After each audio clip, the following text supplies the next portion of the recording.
ডাক দিল প্রজাতন্ত্র। সাজোয়া গাড়ির পাহাড় কত, মনের ভিতর গণতন্ত্র। দিল্লির রাজপথে সংস্কৃতির মেলা ধরে, রং বেরঙের ফুলের বাহার সুসজ্জিত চারিপাশে। হে প্রজাতন্ত্র, কি অপরূপ সৃষ্টি তোমার। ধ্বনিত মান জয়হীন বন্দে মাতারামের স্লোগান। সার্বভৌম সমাজতান্ত্রিক ধর্মনিরপেক্ষ গণতান্ত্রিক রূপে সুসজ্জিত তুমি। আমরা ভারতবাসী, আমরা তোমাকে ভালোবাসি। নমস্কার, আজকের সঞ্চালনায় আমি শ্রেয়া মণ্ডল। প্রথমেই অনেক ধন্যবাদ জানাবো মহাবিদ্যালয়ের অধ্যক্ষ, অধ্যাপক, অধ্যাপিকা এবং শিক্ষাকর্মী, গ্রন্থাগারিক এবং উপস্থিত সকল ছাত্রছাত্রী এবং প্রাক্তন ছাত্রছাত্রীদের। প্রথমেই অনুরোধ জানাবো মহাবিদ্যালয়ের সঙ্গীত শিক্ষিকা পৌলমী ভট্টাচার্য মহাশয়কে সঙ্গীতের মাধ্যমে অনুষ্ঠানের শুভ সূচনা করার জন্য। ম্যাম আছেন? পৌলমী ম্যাম। নমস্কার, অনেক ধন্যবাদ আমাকে উদ্বোধন সঙ্গীত গাওয়ার জন্য নির্বাচন করার জন্য। মাননীয় অধ্যক্ষ মহাশয়কে অনেক সম্মান জানিয়ে এবং উপস্থিত সবাইকে প্রজাতন্ত্র দিবসের শুভেচ্ছা জানিয়ে আমি উদ্বোধন সঙ্গীতটি শুরু করছি। হে মেরে প্যারে वतन, है मेरे बिछड़े चमन, तुझ पे दिल कुर्बान।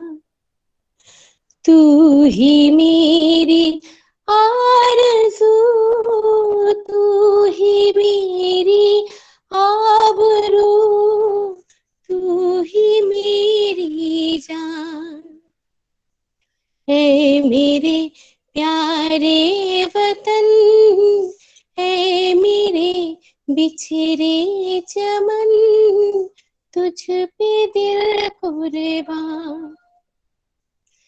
तेरे दामन से जो आए उन हवाओं को सलाम, चूम लूं मैं उस जुबां को जिस पे आए तेरा नाम। सबसे प्यारी सुबह तेरी, सबसे रंगीन तेरी शाम, तुझ पे दिल कुर्बान। तू ही मेरी आरज़ू, तू ही मेरी आबरू, तू ही मेरी जान। माँ का दिल बन के कभी सीने से लग जाता है तू, और कभी नन्ही सी बेटी बन के याद आता है तू। जितना याद आता है मुझको उतना तड़पाता है तू, तुझ पे दिल कुर्बान। तू ही मेरी आरज़ू, तू ही मेरी आबरू, तू ही मेरी जान। छोड़ कर तेरी ज़मीं को दूर आ पहुँचे हैं हम, फिर भी है यही तमन्ना तेरे ज़ावों की कसम। हम जहाँ पैदा हुए उस जगह ही निकले दम, तुझ पे दिल कुर्बान।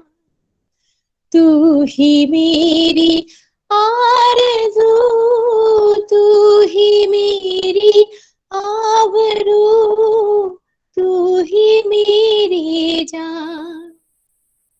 है मेरे प्यारे वतन, है मेरे बिछड़े चमन, तुझ पे दिल कुर्बान।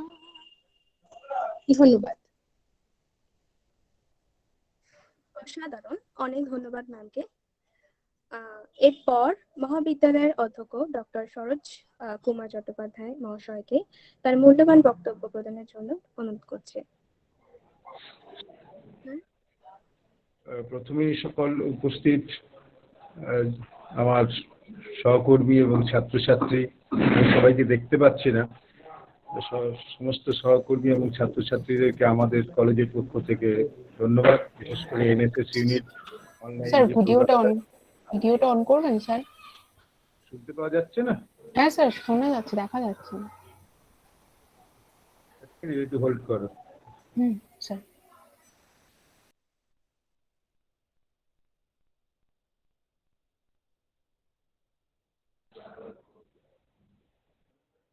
শোনা যাচ্ছে কথা? হ্যাঁ স্যার, এবার দেখাও যাচ্ছে, শোনা যাচ্ছে। দেখা যাচ্ছে। আমাকে এখন দেখতে খুব একটা ভালো লাগবে না, বিকজ আমি খুব অসুস্থতা থেকে উঠেছি। হ্যাঁ, সবাইকে আমার পক্ষ থেকে আন্তরিক অভিনন্দন, বিশেষ করে এনএসএস ইউনিট যাদের উদ্যোগে আজকের এই অনলাইন প্রোগ্রামটি হচ্ছে, তাদের সকলকে আমার অভিনন্দন। আজকে আমরা কলেজেও এসে ছোট করে একটু অনুষ্ঠান করেছি। শুনতে পাওয়া যাচ্ছে? হ্যাঁ স্যার, শোনা যাচ্ছে। শোনা যাচ্ছে। আমরা কলেজেও একটু ছোট করে অনুষ্ঠান করেছি, এই একটু আগে শেষ হয়েছে। আজকের দিনটি বিশেষ করে মানে সাধারণ মানুষের জন্য উদযাপিত।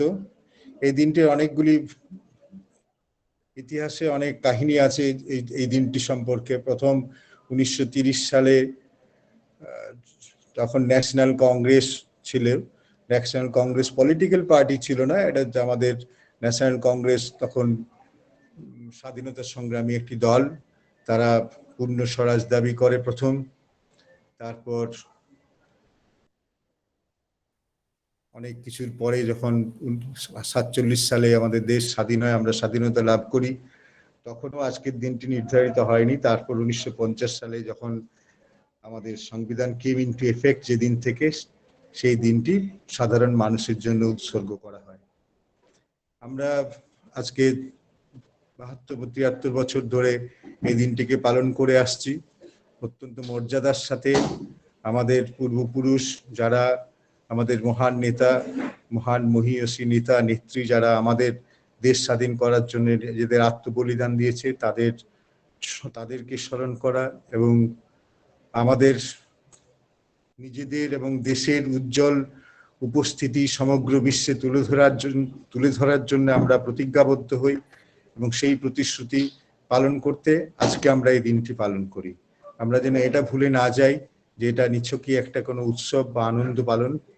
আমরা আমাদেরকে সমগ্র বিশ্বে ভারতবর্ষকে শ্রেষ্ঠ প্রমাণ করার জন্য আমাদের জনসাধারণের উদ্দেশ্যে এই দিনটিকে আমরা উৎসর্গ করে থাকি। সুতরাং সেই প্রতিজ্ঞা, সেই প্রতিশ্রুতি আমরা যেন কখনো ভুলে না যাই। আমি আমার ছাত্রছাত্রীদেরকে বলবো যে সাধারণতন্ত্র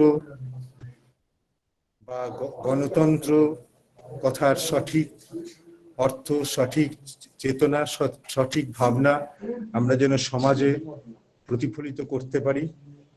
এখন এই মুহূর্তে আমরা খুব খারাপ সময়ের মধ্য দিয়ে যাচ্ছি, কারণ এবছর সবকিছুই ছোট ছোট করে পালিত হচ্ছে। অনেকের হয়তো খেয়াল নেই যারা আজকে এই অনুষ্ঠানে আছেন, যে আমাদের এই বছরটি 25 বছর পূর্তি উপলক্ষ 25 বছর পূর্ণ হবে আমাদের কলেজের। আমাদের বিভিন্ন রকম প্ল্যান ছিল, সারা বছর ধরে আমরা 25 বছরের পূর্তির অনুষ্ঠানগুলি পালন করব, কিন্তু এখনো সেটা আমরা ঠিক চক আউট করতে পারিনি। আশা করি ফেব্রুয়ারি মাসের মাঝামাঝি থেকে কলেজ যদি নর্মাল হয় তখন সেগুলো সম্পর্কে আমরা সিদ্ধান্ত নেব। তখন শুধু এই অনলাইন অনুষ্ঠান না, সারা বছর আমরা অনুষ্ঠানের মধ্য দিয়ে আমাদেরও কলেজের 25 বছর পূর্তি পালন করব আমরা। আমি সকলকে ধন্যবাদ, আন্তরিক শুভেচ্ছা, ভালোবাসা জানিয়ে শেষ করছি এবং আমাদের এই অনলাইন প্রোগ্রামটি সার্থক হোক এই আশা রাখছি। ধন্যবাদ। অনেক ধন্যবাদ স্যারকে তার মূল্যবান বক্তব্যের জন্য। এরপর মহাবিদ্যালয়ের IQAC coordinator doctor Sourav Bhattacharya মহাশয়কে তার মূল্যবান বক্তব্য প্রদানের জন্য অনুরোধ করব। স্যার কি আছেন? আচ্ছা, উনি এইমাত্র জানালেন যে ওনার একটু সমস্যা হয়েছে, উনি রাস্তায় আছেন, প্রোগ্রামে পার্টিসিপেট করতে পারছেন না। তুমি একটু অ্যারাবিক বিভাগের স্যারকে ডেকে নাও। এরপর মহাবিদ্যালয়ের আরবিক বিভাগের অধ্যাপক আতাউল্লাহ গাজী মহাশয়কে তার মূল্যবান বক্তব্য প্রদানের জন্য অনুরোধ করব। স্যার আছেন?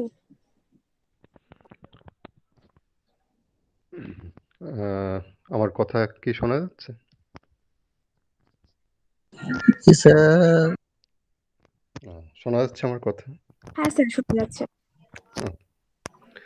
আহ, সবাইকে প্রজাতন্ত্র দিবসের শুভেচ্ছা জানিয়ে শুরু করছি। শুভেচ্ছা জানাই যারা অংশগ্রহণ করেছেন বা করতে পারেননি সবাইকে।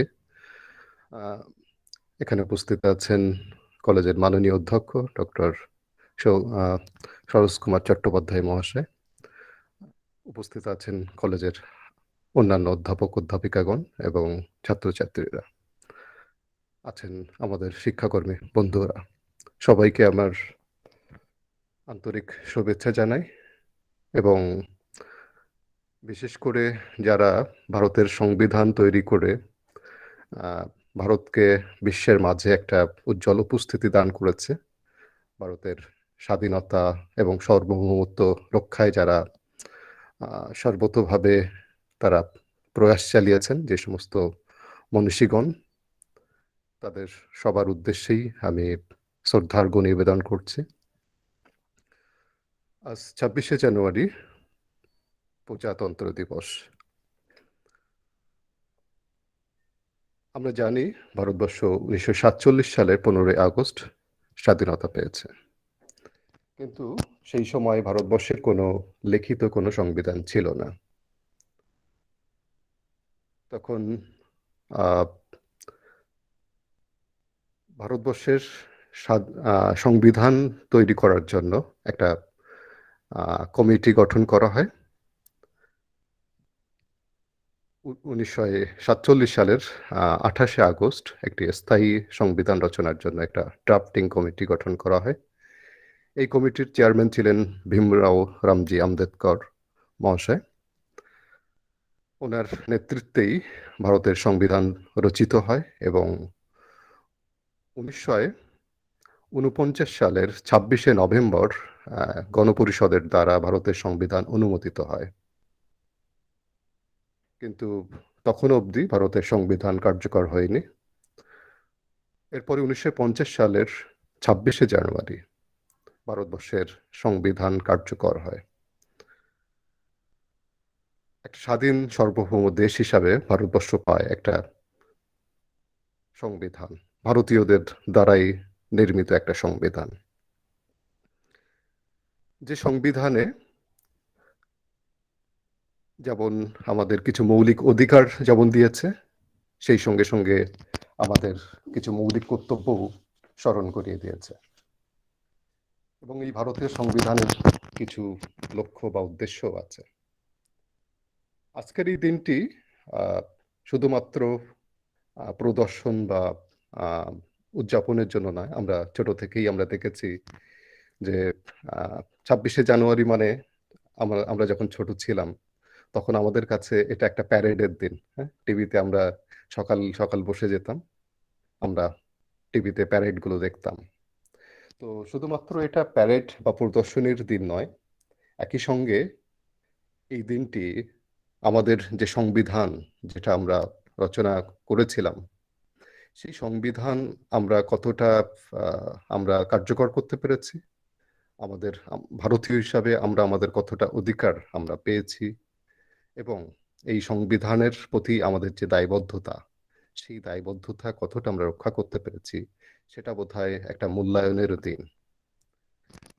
আমি আমাদের সংবিধানের কিছু কথা আমাদের বিশেষ করে সংবিধানের যে অধিকারগুলো আমাদের দিয়েছে বা মৌলিক কর্তব্যের যে বিষয়গুলো আছে বা আমাদের সংবিধানের যে লক্ষ্য বা উদ্দেশ্য কি এই বিষয়ে আমি কিছু আলোকপাত করতে চাই এবং এই ৭৩ বছর পরে আমরা কতটা আমাদের ভারতবর্ষ কোথায় দাঁড়িয়ে আছে সার্বিকভাবে যেহেতু সময় কম সংক্ষিপ্তভাবে আমি একটু তুলে ধরতে চাইছি।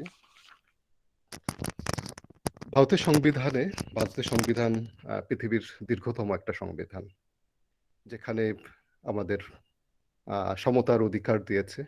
জাতি, ধর্ম, ভাষা নির্বিশেষে প্রত্যেক মানুষের সমান অধিকার আছে। একজন রিক্সাওয়ালা, একজন ভিখারির যে অধিকার, একজন দেশের রাষ্ট্রপ্রধান তারও ঠিক ততটাই অধিকার। এবং এই অধিকার আছে বলেই কিন্তু একজন চা বিক্রেতাও দেশের প্রধানমন্ত্রী হতে পারেন। এই অধিকার আছে বলেই একজন সুইপার, যিনি কোর্টের সুইপার, তার মেয়েও কিন্তু সেই কোর্টের জাজ হতে পারেন। ভারতবর্ষের সংবিধান আমাদের এই সমতার অধিকার দিয়েছে, যার কারণেই একজন মজদুরের ছেলে, একজন রিক্সাওয়ালার ছেলে, সেও একজন আইপিএস অফিসার হতে পারে, আইএস অফিসার হতে পারে, এমনকি দেশের সর্বোচ্চ পদেও বসতে পারেন। আমাদের আছে স্বাধীনতার অধিকার, আমাদের মত প্রকাশের স্বাধীনতা আছে, কিন্তু এই যে স্বাধীনতার যে অধিকার সেটা কতটা, সেটাও আমাদের একটু ভেবে দেখা দরকার। আমাদের স্বাধীনতা আছে বলেই কিন্তু আমরা যা খুশি তা করতে পারি না। আমার স্বাধীনতা আছে মানেই আমি আমার গাড়িটা রাস্তায় করে দাঁড় করাতে আমি পারি না। আমার মত প্রকাশের স্বাধীনতা আছেই মানেই আমি কারোর বিরুদ্ধে আমি কুৎসা রচনা করতে পারি না। এখানেও আমাদের যে স্বাধীনতা, সেই স্বাধীনতার যে সীমাবদ্ধতা, সেটাও আমাদের জানা জরুরি। আমাদের ধর্মীয় স্বাধীনতার অধিকার আছে। ভারতবর্ষের প্রত্যেকটা ধর্মের মানুষ তারা তাদের নিজেদের ধর্মচারণ তারা করতে পারে স্বাধীনভাবে। কারোর উপরে অন্য কোনো ধর্ম চাপিয়ে দেওয়া যাবে না, এটা আমাদের সংবিধানই বলছে। আমাদের আছে শিক্ষা সংস্কৃতির অধিকার। এই সঙ্গে সঙ্গে আমাদের কিছু মৌলিক কর্তব্যও আছে, যদিও মৌলিক কর্তব্যের যে ধারণা সেটা সোভিয়েত রাশিয়ার সংবিধান থেকেই সেটা গৃহীত হয়েছে। 1976 সালের 42তম সংবিধান সংশোধনের মাধ্যমেই মৌলিক কর্তব্যের যে ধারণা সেটা ভারতের সংবিধানে অন্তর্ভুক্ত করা হয়েছে। এখানে মৌলিক কর্তব্যের মধ্যে আমাদের সংবিধানকে মান্য করা, সংবিধানের যে আদর্শ বা প্রতিষ্ঠান সমূহ সেগুলোর প্রতি শ্রদ্ধা নিবেদন করা, ভারতের যে জাতীয় সঙ্গীত তার প্রতি শ্রদ্ধা জানানো, এগুলো আমাদের মৌলিক কর্তব্যের মধ্যে পড়ে। এছাড়া যে সমস্ত মহান আদর্শ দেশের স্বাধীনতার জন্য যারা সংগ্রাম করেছে তাদেরকে অনুসরণ করা, ভারতের সার্বভৌমত্ব, ঐক্য, সংহতিকে সমর্থন ও সংরক্ষণ করা, দেশ রক্ষা ও জাতীয় যে সেবা কর্মে আত্মনিয়োগের জন্য যদি ডাকা হয় তাহলে সাড়া দেওয়া। এছাড়া ধর্মগত, ভাষাগত, অঞ্চলগত, শ্রেণীগত বিভেদের ঊর্ধ্বে সমস্ত ভারতবাসীর মধ্যে ঐক্য ও ভ্রাতৃত্ববোধকে সম্প্রসারিত করা, নারীর জাতির মর্যাদা হানিকর সকল প্রথাকে পরিহার করা, আমাদের দেশের মিশ্র সংস্কৃতি, গৌরবময় ঐতিহ্যকে মূল্য প্রদান করা এবং সংরক্ষণ করা। শুধু তাই নয়, আমাদের দেশের যে বনভূমি, নদী, যে বন্যপ্রাণী যেগুলো আছে, পরিবেশের সংরক্ষণ করা, জীবজন্তুর প্রতি মমত্ববোধ প্রকাশ করা, এগুলো সবই হচ্ছে আমাদের কর্তব্যের মধ্যে পড়ে। শুধুমাত্র অধিকার নিয়েই সচেতন হলে হবে না, আমাদের যে কর্তব্য আছে সংবিধানের প্রতি, সেই কর্তব্য অবশ্যই আমাদের সেই বিষয়ে সচেতন অবশ্যই হতে হবে। ভারতবর্ষের স্বাধীনতার 75 বছর পরে, সংবিধান রচনার 73 বছর পরেও আমাদের এখনো স্বচ্ছতা অভিযান করতে হচ্ছে এবং সেগুলো বেশ সাড়ম্বরই হয়। এটা একদিকে যেমন একটা ভালো বিষয় যে আমাদের দেশকে আমরা স্বচ্ছ করব, অপরদিকে এটা তো আমাদের অন্য একটা যে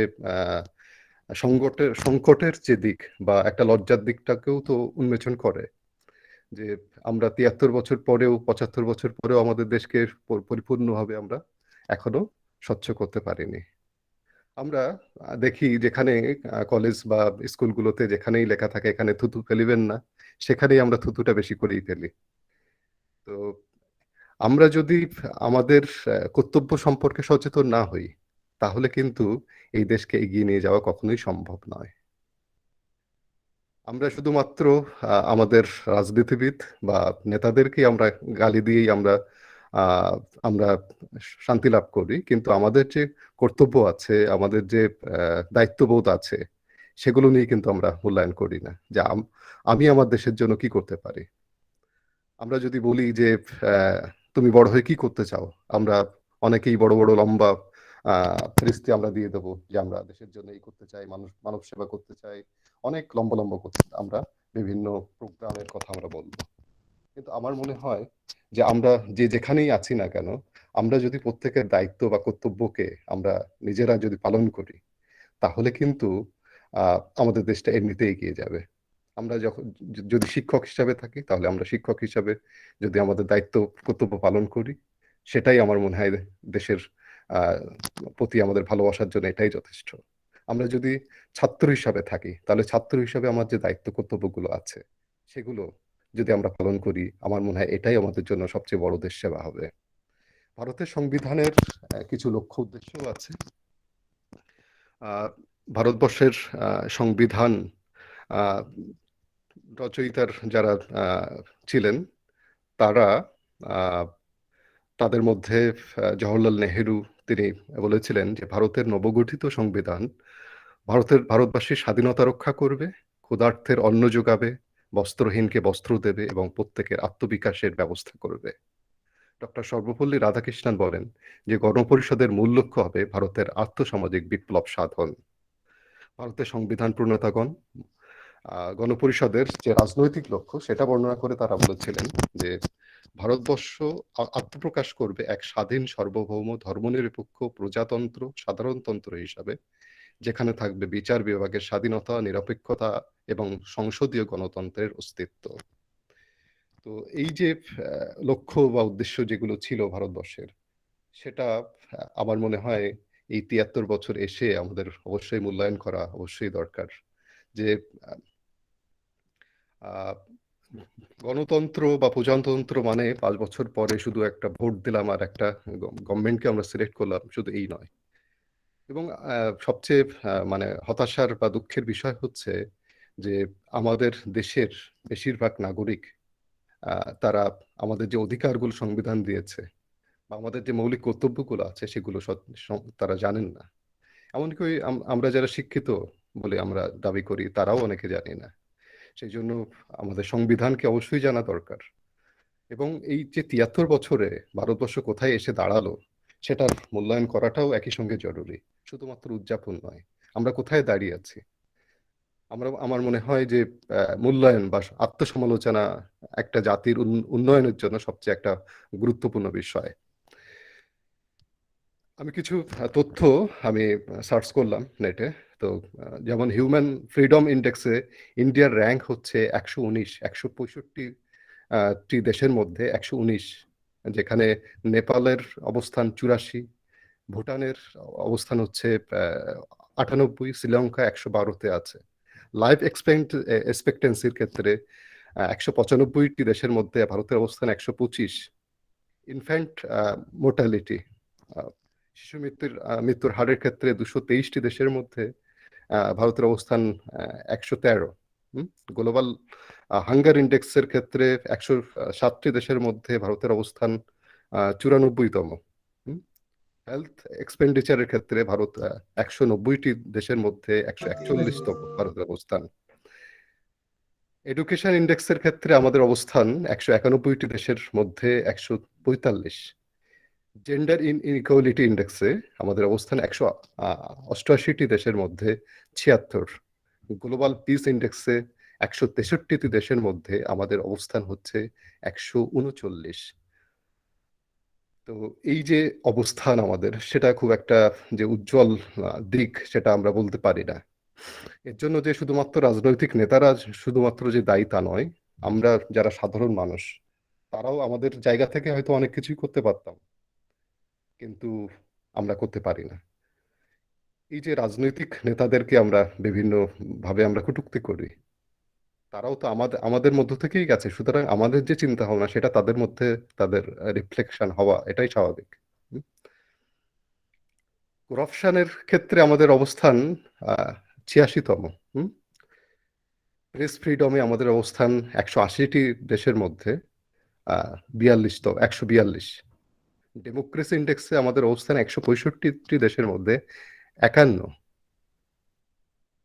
পার ক্যাপিটা ইনকামে, মজার বিষয় এই তথ্যটায় যে পার ক্যাপিটা ইনকামে আমাদের অবস্থান হচ্ছে 187টি দেশের মধ্যে 126।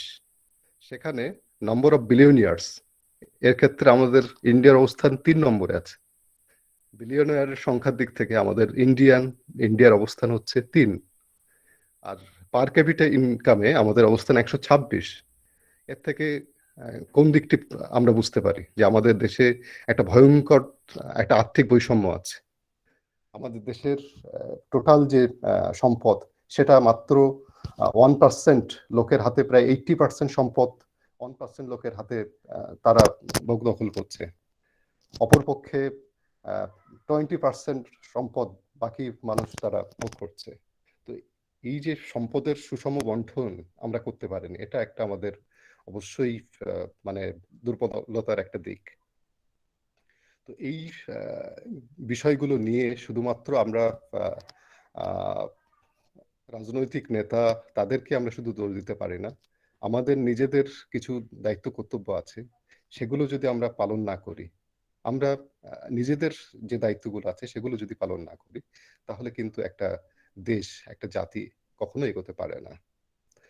তো একদিকে যেমন আমাদের এই সমস্ত পরিসংখ্যান যেমন একটা হতাশার জায়গা তৈরি করে, অপরদিকে আমাদের আশার জায়গাও আছে যে আমাদের দেশ একটা এত ভাষা, এত বর্ণের মানুষ, এত গুলো স্টেট থাকা সত্ত্বেও, যেখানে বিভিন্ন কালচার আছে, তারপরেও কিন্তু ভারতবর্ষ একটা ঐক্যবদ্ধ দেশ হিসাবে এখনো পৃথিবীর মাঝে এখনো মাথা উঁচু করে দাঁড়িয়ে আছে। অনেকে যখন ভারতবর্ষ স্বাধীন হয়, অনেকে কিন্তু বলেছিল যে এই দেশ বেশি দিন ধরে ঐক্যবদ্ধ থাকতে পারবে না, কিন্তু সবার সেই ভবিষ্যৎবাণীকে ভুল প্রমাণিত করে আমাদের দেশ কিন্তু এখনো ঐক্যবদ্ধ হয়ে দাঁড়িয়ে আছে। এবং আমাদের দেশের একটা বড় পজিটিভ দিক হচ্ছে আমাদের দেশের বেশিরভাগ জনসংখ্যা হচ্ছে তরুণ। তো এই তরুণ প্রজন্মের জন্যই, তরুণ প্রজন্মের কাছেই হচ্ছে আমাদের দেশের সমস্ত আশা ভরসা তাদের উপরেই নির্ভর করছে। এই তরুণ প্রজন্ম যদি তারা এগিয়ে আসে, দেশের সার্বভৌমত্ব, দেশের স্বাধীনতা, দেশের যে উন্নয়নের যে গতি, সেই গতির ধারাকে এগিয়ে নিয়ে যাওয়ার জন্য এই তরুণ প্রজন্মই পারে তারা এই কাজটা করতে। এবং যারা ছাত্র সমাজ, তারাই এই দেশকে ভবিষ্যতে এগিয়ে নিয়ে যাবে, এই আশা রেখে আমি এখানেই আমার বক্তব্য শেষ করছি। সবাই ভালো থাকবেন, ধন্যবাদ। অনেক ধন্যবাদ। অনেক ধন্যবাদ স্যারকে তার মূল্যবান বক্তব্যের জন্য। এরপর আমাদের এই মহাবিদ্যালয়ের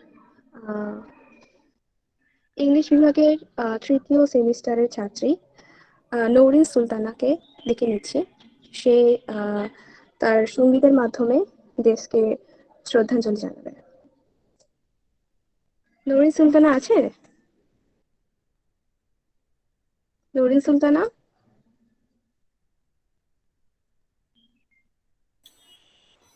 যদি না থাকে, তুমি সমবেত সঙ্গীতের জন্য ছাত্রছাত্রীদের ডেকে নাও। ঠিক আছে। ম্যাম, আচ্ছা, নরিন আছে। শুরু করো তুমি।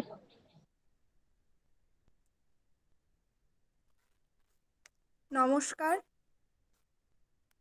এখানে উপস্থিত সকল শিক্ষক শিক্ষিকাকে আমার শ্রদ্ধা, প্রণাম, ভালোবাসা জানিয়ে আমি আমার গান শুরু করছি।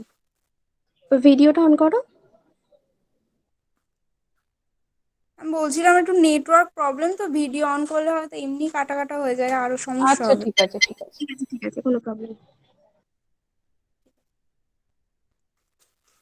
ও আমার দেশের মাটি, তোমার পরে ঠেকাই মাথা, তোমাতে বিশ্বময়ী, তোমাতে বিশ্বময় আঁচল পাতা, ও আমার দেশের মাটি, তোমার পরে ঠেকাই মাথা। তুমি মিশেছ দেহের সনে, তুমি মিলেছ মোর প্রাণে মনে, মিশেছ মোর দেহের সনে, তুমি মিলেছ মোর প্রাণে মনে, তোমার শ্যামল বরণ কোমল মর্মে গাথা, ও আমার দেশের মাটি, তোমার পরে ঠেকাই মাথা। তোমার কোলে জনম আমার, মরণ তোমার বুকে, ও মা তোমার কোলে জনম আমার, মরণ তোমার বুকে। তোমার পরে খেলা আমার দুঃখে সুখে, তুমি মুখে তুলে দিলে, তুমি শীতল জলে জোড়াইলে, অন্য মুখে তুলে দিলে, তুমি শীতল জলে জোড়াইলে, তুমি যে সকল সহা সকল বহা মাতার মাতা, ও আমার দেশের মাটি, তোমার পরে ঠেকাই মাথা। অনেক তোমার খেয়েছি গো, অনেক নিয়েছি মা, ও মা অনেক তোমার খেয়েছি গো, অনেক নিয়েছি মা, তবু জানি নে যে কি বা তোমায় দিয়েছি মা, আমার জনম গেল বৃথা কাজে, আমি কাটা ঘরের মাঝে, জনম গেল বৃথা কাজে, আমি কাটানো দিন ঘরের মাঝে, তুমি বৃথায় আমায় শক্তি দিলে, শক্তিদাতা, ও আমার দেশের মাটি, তোমার পরে ঠেকাই মাথা। তোমাতে বিশ্বময়ী, তোমাতে বিশ্বময় আঁচল পাতা, ও আমার দেশের মাটি, তোমার পরে ঠেকাই মাথা। ধন্যবাদ।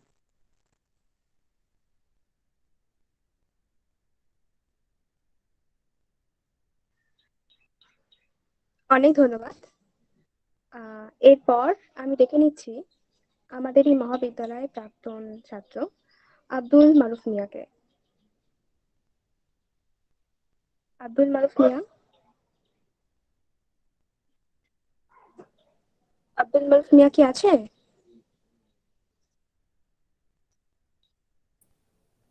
হ্যালো হ্যালো হ্যাঁ মারুফ, শোনা যাচ্ছে। হ্যাঁ ম্যাম, শুনতে পাচ্ছেন? হ্যাঁ শোনা যাচ্ছে, দেখা হয়ে যাচ্ছে। Thank you ma'am. আমি শুরু করছি। আমরা দীর্ঘ প্রতীক্ষার পরেই আমরা চলে এসেছি। যেহেতু এখন প্যান্ডামিক সিচুয়েশন চলছে, যার জন্য কি হচ্ছে, হ্যালো হ্যাঁ ক্যামেরাটা একটু করে নাও। হ্যাঁ স্যার, অন আছে।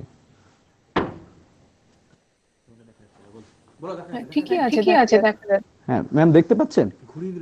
না, ঘুরে গেল। হ্যাঁ হ্যাঁ হ্যাঁ এবার ঠিক আছে।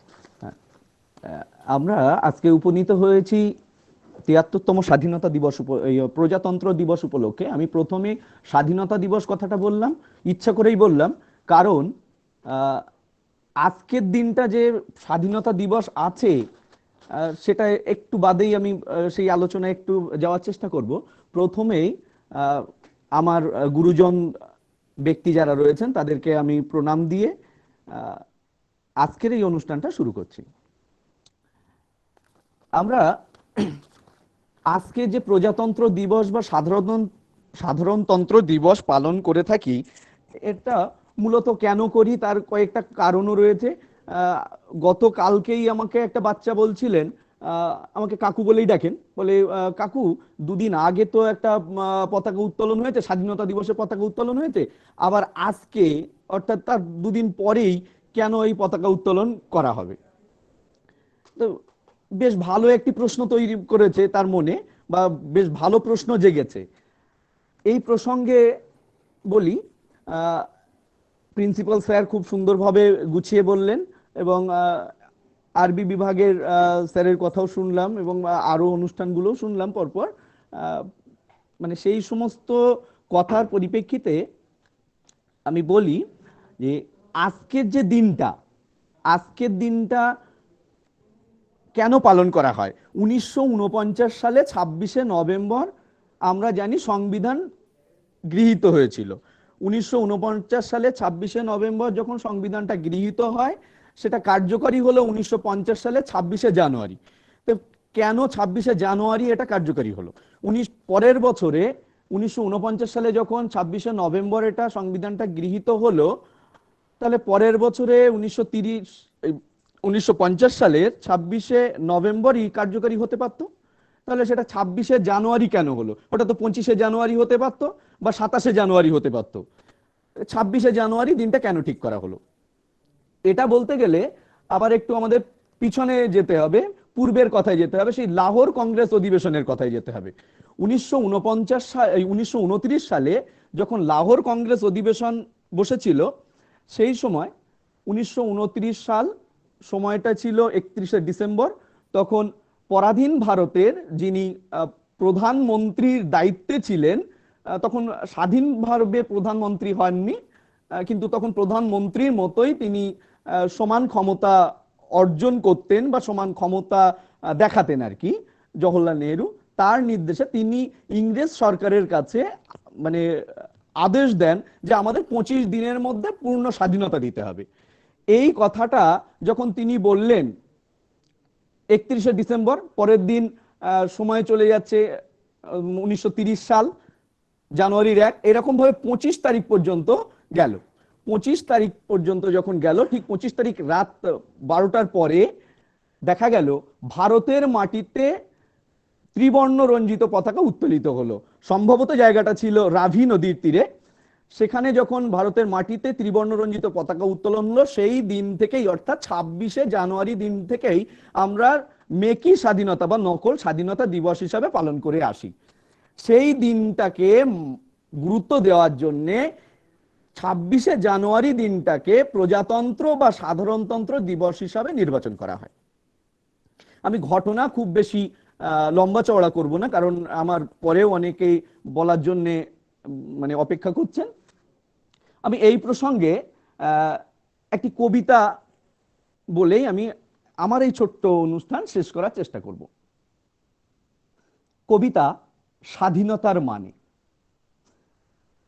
যে ছেলেটা বস্তা কাঁধে কাগজ কুড়ে পাড়ায় পাড়ায়, যে ছেলেটা রোজ বাজারে মুরগি কাটে পালক ছাড়ায়, যে ছেলেটা রেস্তোরাঁতে ধুচ্ছে থালা গ্লাস বাটি, যে ছেলেটা সারা জীবন খায় লাথি কিল চড়ো চাটি, ওদের কাছে প্রশ্ন করো, ওরা কি কেউ সত্যি জানে স্বাধীনতা কাকে বলে, স্বাধীনতার সঠিক মানে? যে মেয়েটা ভোর না হতেই মায়ের সাথে যাচ্ছে কাজে, যে মেয়েটা পরের বাড়ি কাপড় কাচে বাসন মাজে, যে মেয়েরা গোবর কুড়ে ঘুঁটেও দেয় কয়লা বাঁচে, যে মেয়েরা পায় না আদর সারা জীবন কারোর কাছে, ওদের কাছে প্রশ্ন করো, ওরা কি কেউ সত্যি জানে স্বাধীনতা দেখতে কেমন, স্বাধীনতার সঠিক মানে?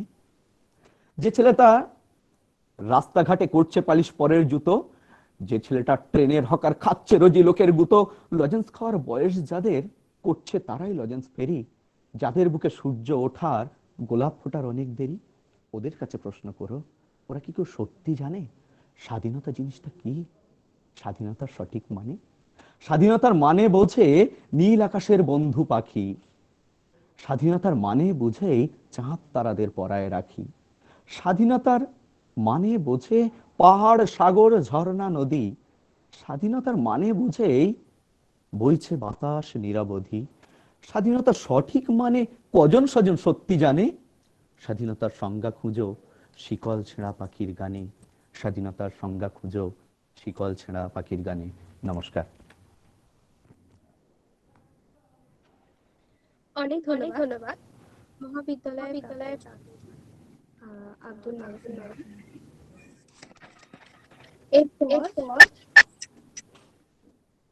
আমি ডেকে নিচ্ছি সমবেত সঙ্গীত পরিবেশনা করতে চলেছে আমাদেরই মহাবিদ্যালয়ের সঙ্গীত বিভাগের ছাত্রছাত্রীরা।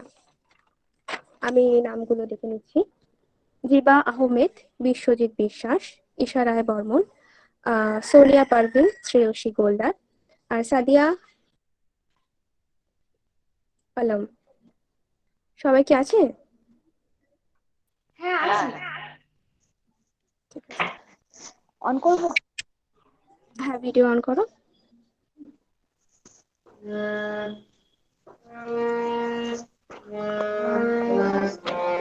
চলে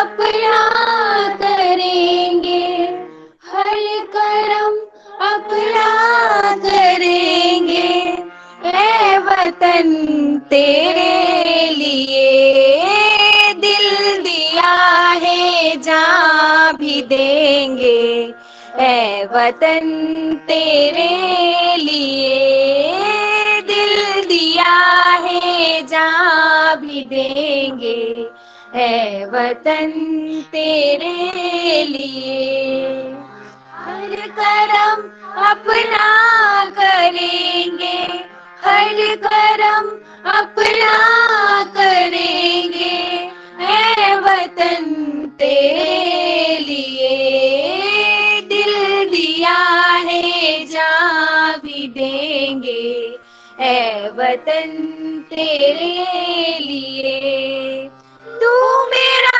धर्मा, तू मेरा धर्मा, तू मेरा अभिमान है, तू मेरा धर्मा, तू मेरा धर्मा, तू मेरा अभिमान है, वतन महबूब मेरे तुझ पे दिल कुर्बान है वतन महबूब मेरे तुझ पे दिल कुर्बान है, हम जिएंगे और मरेंगे, हम जिएंगे और मरेंगे, ए वतन तेरे लिए दिल दिया है वतन तेरे लिए दिल दिया है, जान भी देंगे, है वतन तेरे लिए। हिंदू मुस्लिम सिख ईसाई हम वतन हम नाम है, हिंदू मुस्लिम सिख ईसाई हम वतन हम नाम है। जो करे इनको जुदा मज़हब नहीं इल्जाम है, हम करे इनको जुदा मज़हब नहीं इल्जाम है। जिएंगे और मरेंगे, हम जिएंगे और मरेंगे, है वतन तेरे लिए दिल दिया है, जान भी देंगे, है वतन तेरे लिए दिल दिया है, जान भी देंगे, है वतन तेरे लिए। ধন্যবাদ। অনেক ধন্যবাদ সকলকে। এরপর মহাবিদ্যালয়ের রাষ্ট্রবিজ্ঞান বিভাগের 5th সেমিস্টারের ছাত্র রাকিবুর রহমান কে ডেকে নিচ্ছি। রাকিবুর রহমান কি আছে? হ্যাঁ,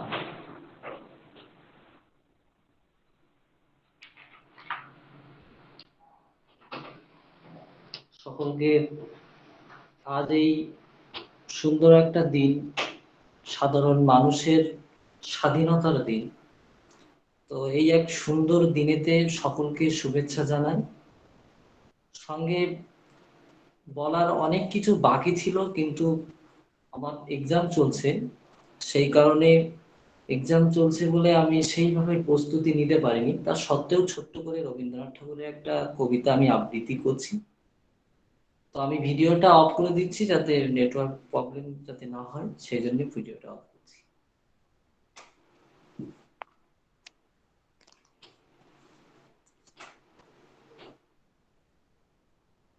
কবিতার নাম হলো রবীন্দ্রনাথ ঠাকুরের জন্মভূমি। সার্থক জনম আমার, জন্মেছি এই দেশে, সার্থক জনম মাগো তোমায় ভালোবেসে। জানি নে তোর ধন রতন আছে কিনা রানীর মতন, শুধু জানি আমার অঙ্গ জোড়ায় তোমার ছায়া এসে।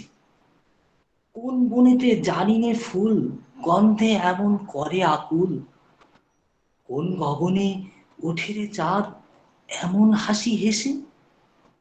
আঁখি মেলে তোমায় আলো প্রথম আমার চোখ জুড়ালো, ওই আলোতেই নয়ন রেখে মুতব নয়ন শেষে। সার্থক জনম মাগো আমার, জন্মেছি এই দেশে, সার্থক জনম আমার, জন্মেছি এই দেশে। ধন্যবাদ।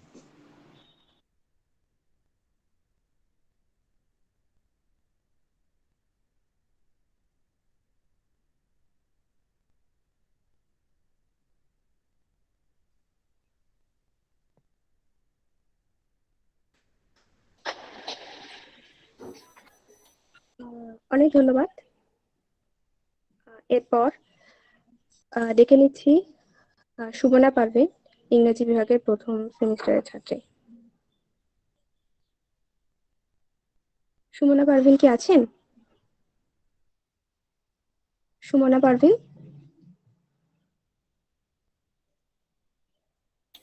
শুনতে পাচ্ছেন? হ্যাঁ, শোনা যাচ্ছে। আমি সুমনা পারভীন, চন্দ্রকেতুগড় শহীদুল্লাহ স্মৃতি মহাবিদ্যালয়ের সেম 1 ইংরেজি বিভাগের ছাত্রী। সর্বপ্রথম এই অনুষ্ঠান আয়োজনকারী উদ্যোক্তাদের জানাই অনেক ধন্যবাদ। এখানে উপস্থিত আমার শ্রদ্ধেয় অধ্যক্ষ শিক্ষক মহাশয় এবং সমস্ত অধ্যাপক ও অধ্যাপিকা বৃন্দ এবং সহকর্মী বৃন্দদের জানাই অনেক শ্রদ্ধা ও সম্মান। সর্বোপরি আমার প্রিয় সহপাঠী ও দাদা দিদিদের জানাই আমার অন্তস্থ ভালোবাসা ও শুভেচ্ছা। আজ আমি প্রজাতন্ত্র দিবসে ছোট্ট একটি বক্তৃতা দিতে আপনাদের সামনে উপস্থিত হয়েছি। এগিয়ে যাওয়ার আগে আমি এখানে উপস্থিত সকলকেই প্রজাতন্ত্র দিবসের শুভেচ্ছা জানাতে চাই। আমি খুবই কৃতজ্ঞ, কারণ আজকের মতো এমন এক মহান দিনে আমাকে কিছু বলার সুযোগ দেয়া হয়েছে। আমি খুবই উত্তেজিত, কিন্তু কিছুটা নার্ভাসও, কারণ জীবনে প্রথমবার আমি আজ বক্তৃতা দিচ্ছি। যাই হোক, 1947 সালের 15ই আগস্ট ভারতবর্ষের ইতিহাসে অন্যতম গুরুত্বপূর্ণ একটা দিন। এই দিনে এক দীর্ঘ রক্তক্ষয়ী সংগ্রাম এবং আন্দোলনের ফলে ভারত অর্জন করে তার কাঙ্ক্ষিত স্বাধীনতা। এই দিনে ব্রিটিশ শাসন থেকে মুক্তি পায় আমাদের ভারতবর্ষ। আর স্বাধীনতা প্রাপ্তির পর সবচেয়ে জরুরি হয়ে পড়েছিল যে বিষয়টি, সেটি হলো দেশ পরিচালনা কিংবা শাসন করবার জন্য নির্দিষ্ট কিছু নিয়ম কানুন। 15ই আগস্ট 1947 সালে ভারত স্বাধীন হলেও দেশের নিজস্ব কোনো স্থায়ী সংবিধান ছিল না। দেশের প্রধান হিসেবে তখনও বহাল ছিলেন ষষ্ঠ জর্জ এবং লর্ড মাউন্ট ব্যাটেন ছিলেন এর গভর্নর জেনারেল। আর এই বিষয়টি খেয়াল করে 1950 সালে 26শে জানুয়ারি কার্যকরী হয়েছিল ভারতের একটি স্থায়ী সংবিধান, যার দ্বারা আমাদের দেশ পরিচালিত হয়ে আসছে। এখানে দুটি প্রশ্ন খুবই গুরুত্বপূর্ণ হতে পারে। প্রশ্নটি হচ্ছে, 1947 সালের 15ই আগস্টের পর থেকে 1950 সালের 26শে জানুয়ারি পর্যন্ত কিসের ভিত্তিতে আমাদের দেশ পরিচালিত হতো? আরেকটি প্রশ্ন হচ্ছে, আমাদের দেশের সংবিধান কার্যকরী হয় একটি নির্দিষ্ট দিনে, অর্থাৎ 1950 সালের 26শে জানুয়ারি। দিনটি 26শে জানুয়ারিতেই বা হলো কেন, অন্য দিনে নয় কেন? এই প্রশ্নের উত্তরে বলতে হয়, আমাদের দেশ ভারতবর্ষ যখন ব্রিটিশ শাসনের অধীনে ছিল, তখন একটি আইনের মাধ্যমে আমাদের দেশকে পরিচালনা করা হতো। আর সেই আইনটির নাম গভর্নমেন্ট অফ ইন্ডিয়া অ্যাক্ট, অর্থাৎ ভারত শাসন আইন, যেটা 1935 সালে গৃহীত হয়েছিল। তারপর থেকে, অর্থাৎ 1935 সালের পর থেকে 1950 সালের 26শে জানুয়ারি পর্যন্ত ভারতবর্ষ সেই আইন দ্বারাই নিয়ন্ত্রিত হতো। পরের বিষয়টি হলো, সংবিধান কার্যকর করার জন্য 26শে জানুয়ারি বেছে নেওয়া হলো কেন?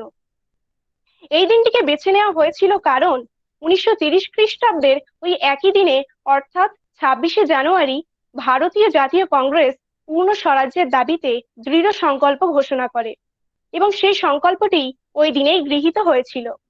তাই স্বাধীনতা পরবর্তী সময়ে যখন সংবিধান কার্যকরের বিষয়টি এলো, তখন 1930 সালের ওই দিনটিকে গুরুত্ব দিয়ে 1950 সালের 26শে জানুয়ারি ভারত সরকার একটি নতুন সংবিধান প্রণয়ন করেন। সংবিধানে ভারতকে একটি সার্বভৌম, সমাজতান্ত্রিক, ধর্মনিরপেক্ষ, গণতান্ত্রিক প্রজাতন্ত্র রূপে ঘোষণা করা হয়েছে। এই দেশের নাগরিক বৃন্দের জন্য ন্যায় বিচার, সাম্য অধিকার ও স্বাধীনতা সুনিশ্চিত করা হয়েছে। ভারতীয় সংবিধান বিশ্বের সার্বভৌম রাষ্ট্রগুলির মধ্যে বৃহত্তম লিখিত সংবিধান। পরিশেষে এটাই বলার যে, সংবিধান মেনে যদি আমরা ন্যায়, সাম্য অধিকার, সম্প্রীতি, সৌভ্রাতৃত্ববোধ ইত্যাদি বিষয়গুলি প্রতিষ্ঠা করতে পারি, তাহলে 26শে জানুয়ারি প্রজাতন্ত্র দিবস উদযাপন সার্থকতা পাবে। নয়তো প্রজাতন্ত্র দিবস উদযাপন শুধুমাত্র লৌকিকতায় পর্যবসিত হবে। সুতরাং আসুন, সংবিধানকে সামনে রেখে, সংবিধানকে মান্যতা দিয়ে আমরা আমাদের দেশকে আরো উন্নততর জায়গায় নিয়ে যাই। জয় হিন্দ। অনেক ধন্যবাদ সুমনা পারভিনকে। এরপর আমাদের এই মহাবিদ্যালয়ের ইংলিশ বিভাগের তৃতীয় সেমিস্টারের ছাত্রী কারিমা সুলতানা সঙ্গীতের মাধ্যমে দেশকে শ্রদ্ধাঞ্জলি জানাবে। কারিমা সুলতানা, হ্যালো কারিমা সুলতানা কি আছেন? হ্যালো হ্যাঁ, শোনা যাচ্ছে। হ্যাঁ, শোনা যাচ্ছে। নমস্কার, আমি কারিমা সুলতানা চন্দ্রকেতুগড় শহীদুল্লাহ স্মৃতি মহাবিদ্যালয়ের তৃতীয় বিভাগের ইংলিশ বিভাগের ছাত্রী। প্রথমেই জানাই এখানে উপস্থিত সকল অধ্যক্ষ অধ্যাপিকাকে প্রজাতন্ত্র দিবসের শুভেচ্ছা, অভিনন্দন ও ভালোবাসা। আমি আমার গান শুরু করার আগে প্রজাতন্ত্র দিবস সম্পর্কে কিছু কথা বলতে চাই।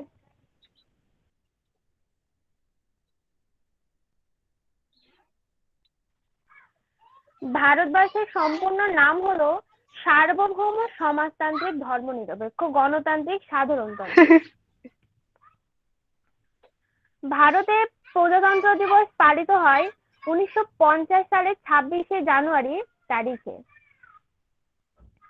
ভারত শাসনের জন্য 1935 সালের ভারত সরকার আইনের পরিবর্তে ভারতীয় সংবিধান এই দিনটিতে কার্যকর হয়েছিল বলেই এই দিনটিকে স্মরণ করে আমরা এটি ভারতের প্রজাতন্ত্র দিবস হিসেবে পালন করি।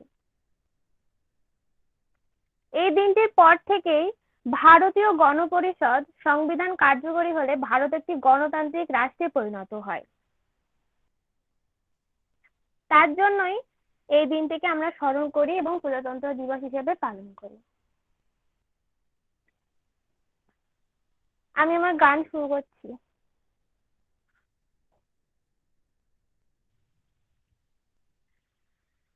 এই দেশের বুকে কোনো অনাচার সইব না কোনোদিন। এই দেশের বুকে কোনো অনাচার সইব না কোনোদিন।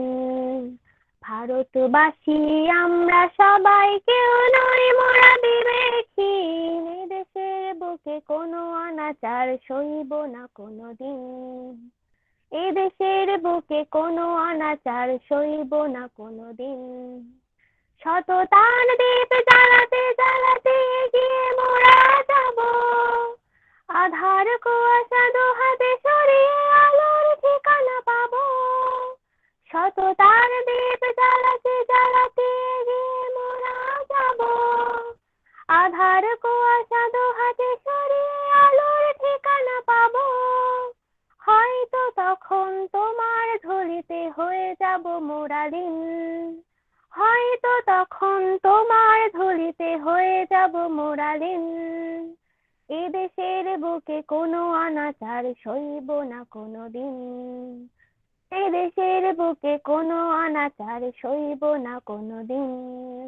ভারতবাসী আমরা সবাই কেউ নই মোরা বিবেকহীন।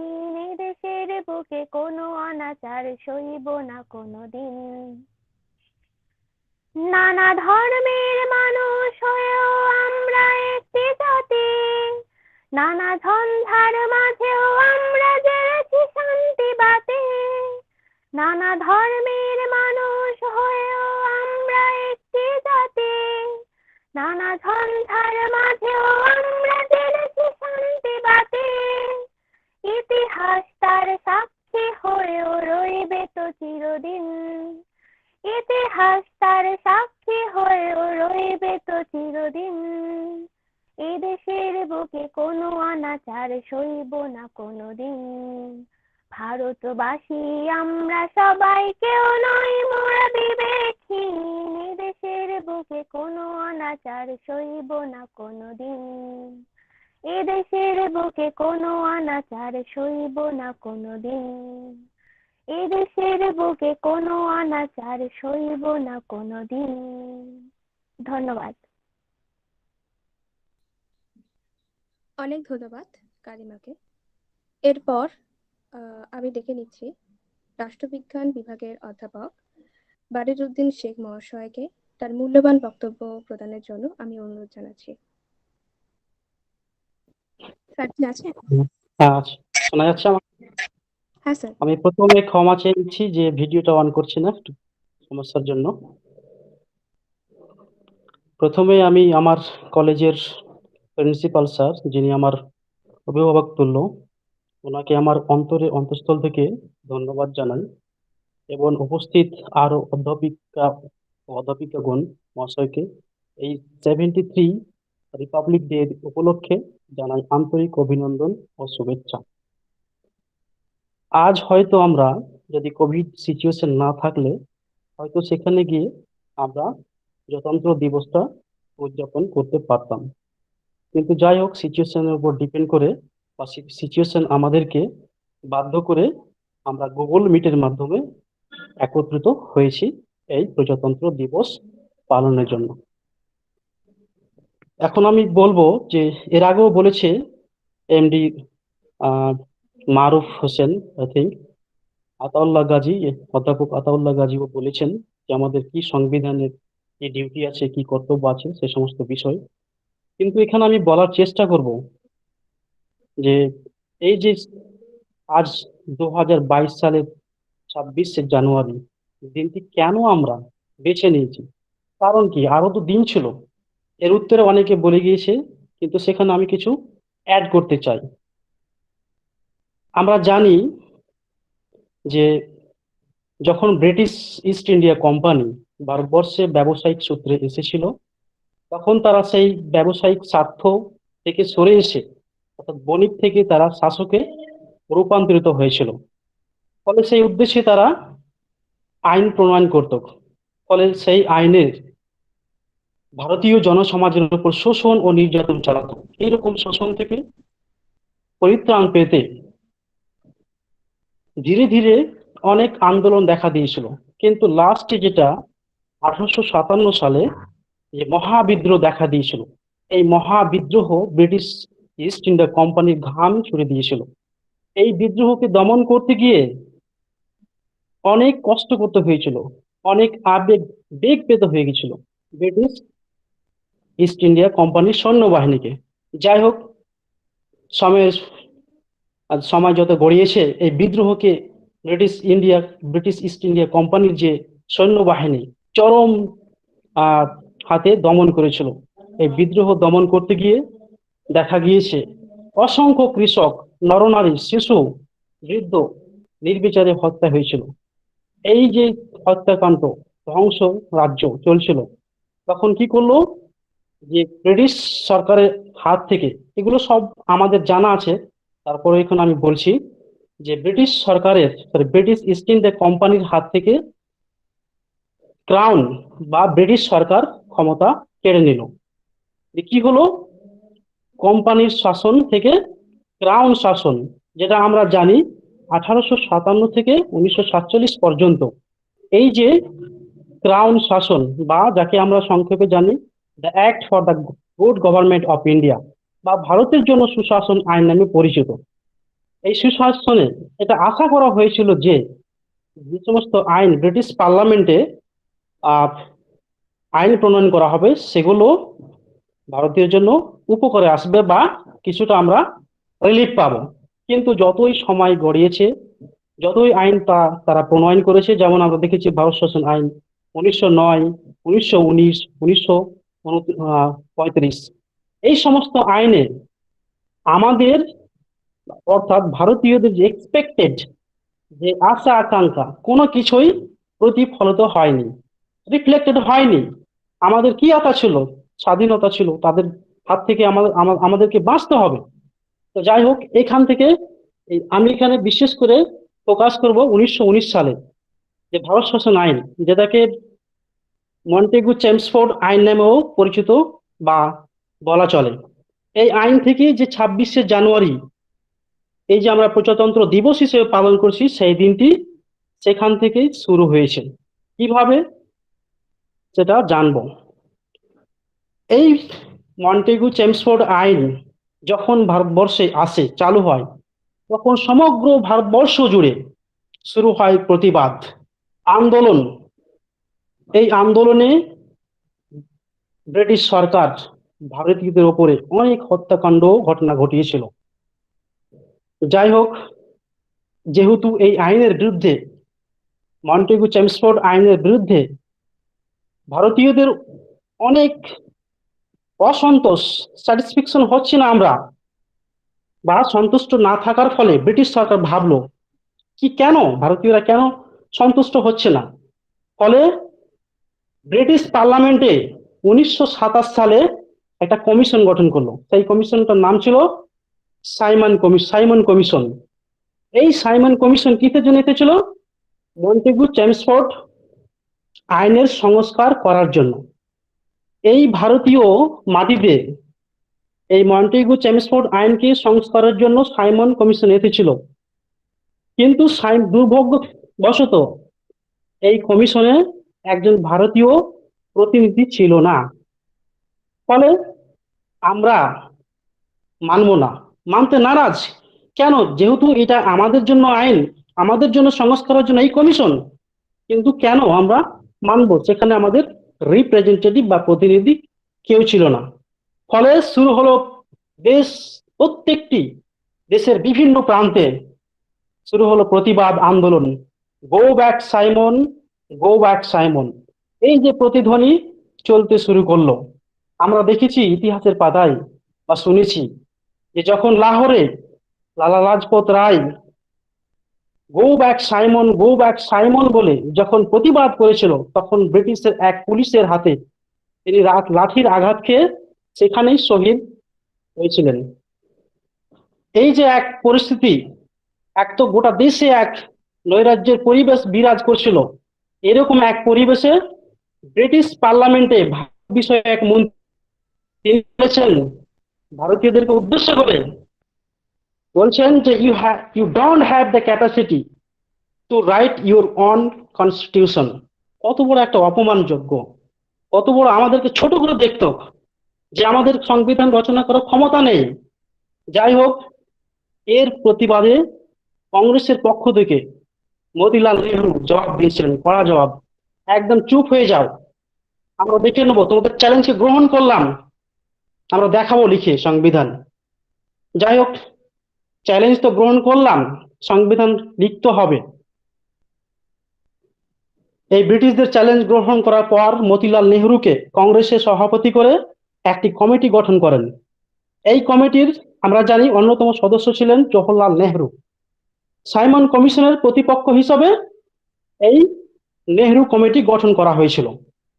আর এই কমিটি 1928 সালে ভারতবর্ষের জন্য একটা খসড়া সংবিধান রচনা করেছিল, যা নেহরু রিপোর্ট হিসাবে পরিচিত। এটা এখানে মনে রাখতে হবে, প্রথম সংবিধান রিটেন 1928 সালে খসড়া সংবিধান হিসেবে এক সাইমন কমিশনের বিরুদ্ধে লেখা হয়েছিল। যেহেতু এই নেহরু রিপোর্ট খানি বা নেহরু রিপোর্টটা কংগ্রেস, ইন্ডিয়ান ন্যাশনাল কংগ্রেস কর্তৃক লেখা হয়েছিল, সেহেতু ব্রিটিশ সরকার কোনো মুহূর্তে এই রিপোর্টকে সমর্থন করেনি বা মানেনি, সব সময় বিরোধিতা করেছিল। এই মতো অবস্থায় সে সময়ে কংগ্রেসের ভিতরে অভ্যন্তরে এক গোষ্ঠীদ্বন্দ্ব শুরু হয়েছিল বা চলছিল। কি গোষ্ঠীদ্বন্দ্ব? সে সময় এক নরমপন্থী চরমপন্থী ছিল। নরমপন্থী গোষ্ঠী তারা ডোমিনিয়ন স্ট্যাটাসের জন্য লড়তো ব্রিটিশদের বিরুদ্ধে, আর যারা চরমপন্থী তারা পূর্ণ স্বরাজের জন্য ব্রিটিশদের বিরুদ্ধে আন্দোলন করেছিল। যাই হোক, এইরকম পরিবেশে কংগ্রেসের নরমপন্থী ও চরমপন্থী দলের যে ব্রিটিশদের বিরুদ্ধে একটা স্ট্যান্ড হওয়া উচিত, কারণ তারা চ্যালেঞ্জ গ্রহণ করেছে, আমরা সংবিধান লিখতে হবে আমাদেরকে। এইরকম অবস্থায় গান্ধীজি এই দুইটি দলের মধ্যে, গোষ্ঠীর মধ্যে মধ্যস্থতা করালেন এবং তিনি বললেন, ঠিক আছে, আমরা ডোমিনিয়ন স্ট্যাটাসের জন্য লড়বো, তবে আমাদেরকে 1 বছর সময় দিতে হবে যাতে নেহরু রিপোর্টকে ব্রিটিশ গভর্নমেন্ট মানে। সেই জন্য তিনি 1 বছর সময় বাড়িয়েছিলেন। যদি ব্রিটিশ সরকার যদি এই নেহরু রিপোর্টকে মানে, তাহলে আমরা সেখানেই থাকবো বা আন্দোলনে নামবো না। যদি না মানে, তাহলে আমরা পূর্ণ স্বরাজের জন্য আন্দোলনে নামবো। এই মতো অবস্থায় 1 বছর কেটে গিয়েছিল, কেটে গেল।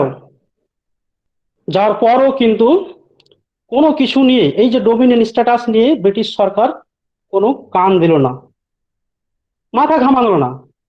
তাহলে এটা পরিষ্কার হলো যে আগে দিয়েছিল কি, যদি ব্রিটিশ সরকার ডোমিনিয়ন স্ট্যাটাস বা নেহরু রিপোর্ট যদি না মানে, তাহলে আমরা আন্দোলনে পূর্ণ স্বরাজের জন্য নামবো। তাহলে এটা পরিষ্কার হলো যে তারা যেহেতু নেহরু রিপোর্টকে পাত্তা দিল না, ডোমিনিয়ন স্ট্যাটাস দিল না, সেহেতু আগামী বছর যে 1929 সালে যে কংগ্রেসের অধিবেশন হবে, সেখানে পূর্ণ স্বরাজের জন্য তারা নেমে পড়বে। স্থির হলো কোথায় হবে সেটা। সিদ্ধান্ত হলো, যেহেতু সাইমন কমিশনের বিরুদ্ধে আন্দোলন করতে গিয়ে লালা লাজপত রায় শহীদ হয়েছিলেন লাহোরে, তো সেখানেই এই অধিবেশনটা করা হবে পূর্ণ স্বরাজের জন্য। যাই হোক, স্থির হলো 1929 সালে 31শে ডিসেম্বর মাসে কংগ্রেসের যে ইয়ং নেতারা, যুব সম্প্রদায়, যুবকরা, তারা এই পূর্ণ স্বরাজের জন্য লাহোরে উপস্থিত হয়। সেখানে এই লালা লাজপত রায়ের গলায় মালা দিয়ে ঘোষণা করলেন যে আজ থেকে আমাদের দায়িত্ব হবে, আমাদের দাবি হবে পূর্ণ স্বরাজ। এই অধিবেশনে নরমপন্থী, চরমপন্থী উভয় কংগ্রেস গোষ্ঠী তারা পূর্ণ স্বরাজের জন্য সমর্থন দিয়েছিল। এবং এখানে একটা বিষয় আমাদেরকে মনে রাখতে হবে, এই যে 1929 সালের 31শে ডিসেম্বর মাসটা যে তারা ফ্ল্যাগ হোস্টিং, সেটা ছিল রাত্রি 12টা। এক মিনিট, সেটা ছিল রাত্রি 12টা, বা অনেকের মতে রাত্রি 12টা ক্রস হয়ে গেছিল। ফলে যখন জানতে পারলো কংগ্রেসের প্রবীণ নেতারা যে সেখানে ফ্ল্যাগ হোস্টিং করা হয়েছে রাত্রি 12টা অথবা পরে, তাহলে তারা একটা সিদ্ধান্ত নিল যে ঠিক আছে, সেখানে তো একটা পূর্ণ স্বরাজের জন্য ফ্ল্যাগ হোস্টিং করা হয়েছে, এবং সেটাকে আমরা পরের বছর দিল্লিতে, পরের বছর বলতে 1930 সালের জানুয়ারি মাসের শেষ যে রবিবারটা পড়বে, সেই রবিবারে আমরা দিল্লিতে ফ্ল্যাগ হোস্টিং করব সর্বসম্মতিক্রমে পূর্ণ স্বরাজের লক্ষ্যে।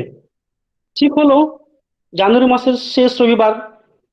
ঘটনাক্রমে শেষ রবিবারটা পড়েছিল 26 জানুয়ারি, এবং এই 26শে জানুয়ারি 1930 থেকে 1947 পর্যন্ত প্রায় 17 বছর আমরা স্বাধীনতার আগে এক পূর্ণ স্বরাজ হিসাবে দিনটিকে পালন করে আসছিলাম বা পালন করা হতো।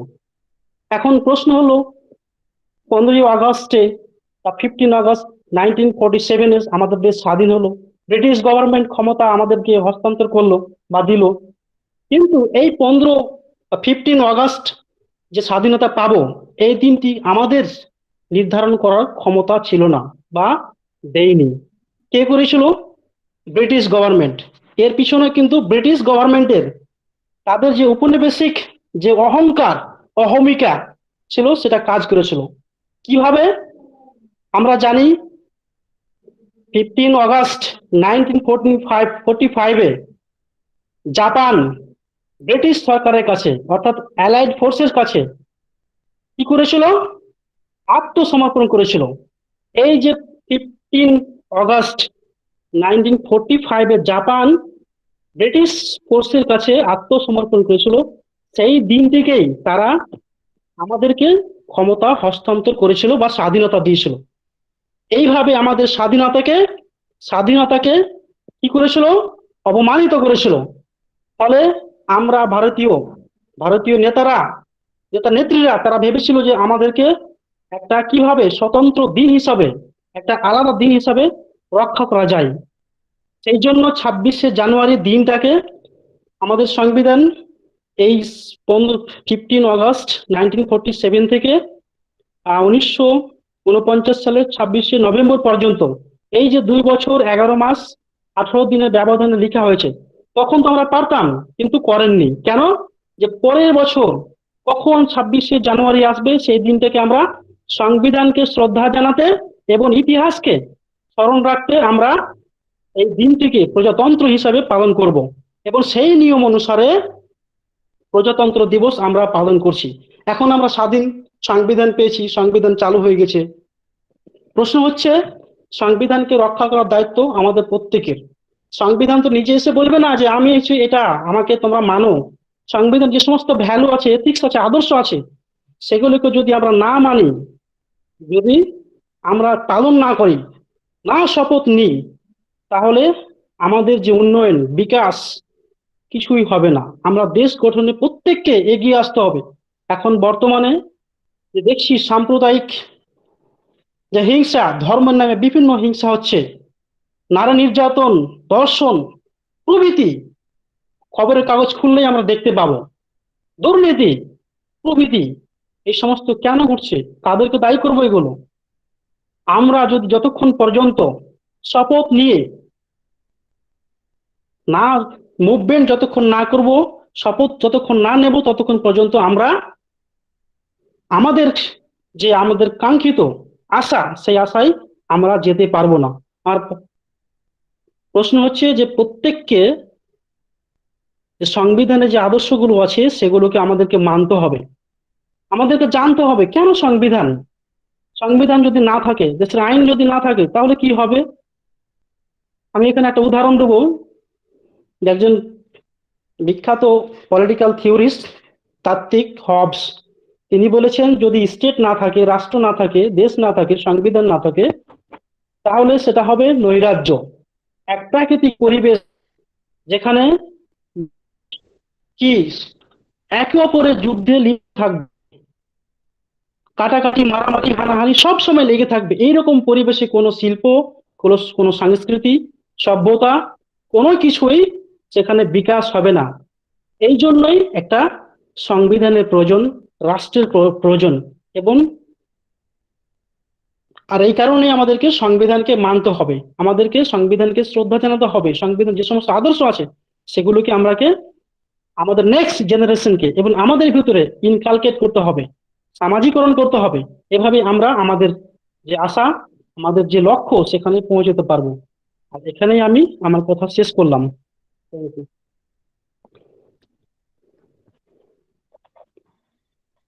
অনেক ধন্যবাদ স্যারকে স্যারের মূল্যবান বক্তব্যের জন্য। এরপর আমি রেখে দিচ্ছি আমাদেরই মহাবিদ্যালয়ের ইংলিশ বিভাগের ফার্স্ট সেমের ছাত্র রহমান বিন উজিতকে। রহমান বিন উজিত।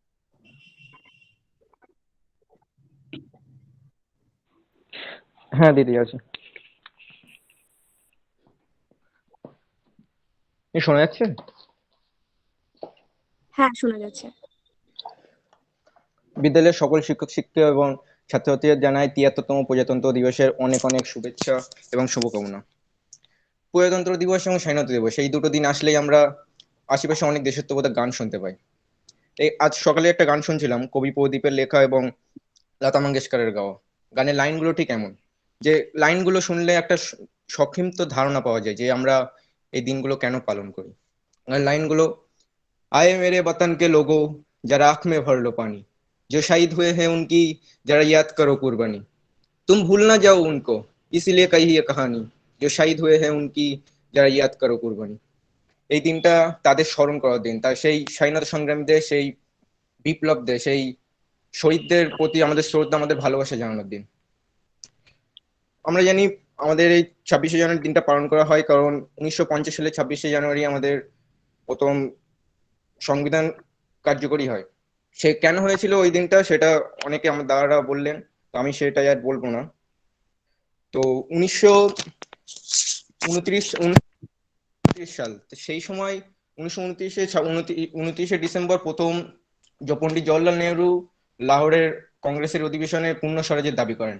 তার আগে কেউ হয়তো পূর্ণ স্বরাজের কথা ভাবতো না, তারা হয়তো ভাবতে পারেনি। এই 1928 থেকে 1929 এই সময়কালটা কিছু গুরুত্বপূর্ণ ঘটনা ঘটে, যেটার কারণে ভারতের স্বাধীনতা সংগ্রামীদের মনে একটা নতুন ভাবধারার সৃষ্টি হয়েছিল।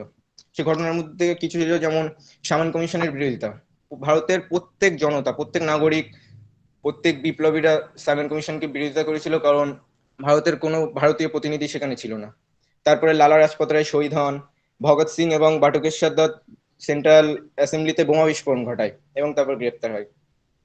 বাংলার যুবক যতীন্দ্রনাথ দাস লাহোর জেলে টানা 63 দিন অনশনের পরে শহীদ হয়ে যান। এই কিছু গুরুত্বপূর্ণ ঘটনা ভারতের সাধারণ মানুষের মনে এক নতুন বল, নতুন চিন্তাধারা প্রকাশ করিয়েছিল। এখন আর না, এখন কোনো মিটমাট না, এখন শুধু পূর্ণ স্বরাজের দাবি। এই শহীদদের নিয়ে একটা খুব সুন্দর লেখা ছিল, যেটা হিন্দিভাষী কবি হরিওম পাওয়ার লিখেছিলেন। লাইনগুলো এমন, जो सीने पर गोली खाने को आगे बढ़ जाते थे, भारत माँ की जय कहकर फांसी पर चढ़ जाते थे, जिनके कारण ये भारत आजाद दिखाई देता है, जिनके कारण ये भारत आजाद दिखाई देता है, अमर तिरंगा उन बेटों की शान दिखाई देता है। उनका नाम जुबान पर लो, उनका नाम जुबान पर लो तो पल को झपका लेना, उनकी याद के पत्थर पर आंसू टपका देना। আমাদের আজকে স্মরণ করার দিন যে আমাদের স্বাধীনতা খুব সহজে আসেনি। আমাদের বীররা ক্রমাগত শহীদ হয়েছেন, তারা অনেক বলিদান দিয়েছেন, তারা গুলি খেয়েছেন, তবে আমরা আমাদের স্বাধীনতা পেয়েছি। 1858 অ্যাক্ট কিছু পরিবর্তন হয়ে 1919 গভর্নমেন্ট অফ ইন্ডিয়া অ্যাক্ট আসে, যেখানে কিছু নতুন অধিকার দেওয়া হয় ভারতের নাগরিকদের। 10%, তার মধ্যে একটা অধিকার হলো 10% ভারতের নাগরিক ভোট দিতে পারবে। এখন আমাদের 100% নাগরিকরা ভোট দিতে পারে, কিন্তু আফসোস অনেকে এটা বলে আমরা অনেক অন্য কাজ ছিল, আমরা ভোট দিতে যেতে পারিনি।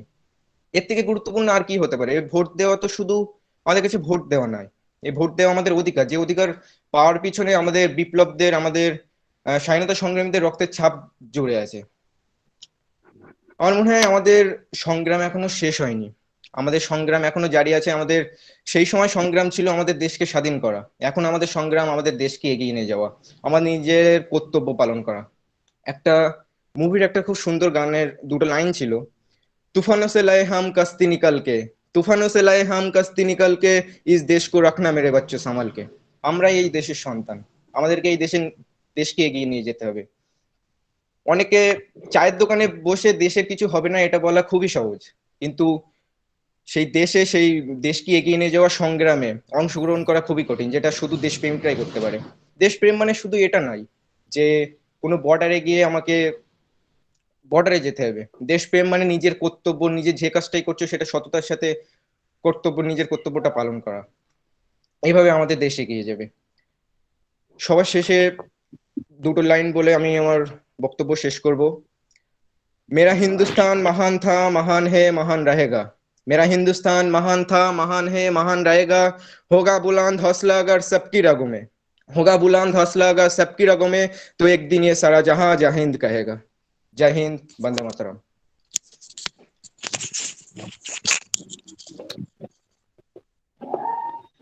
অনেক ধন্যবাদ রহমান বিন উজিরকে।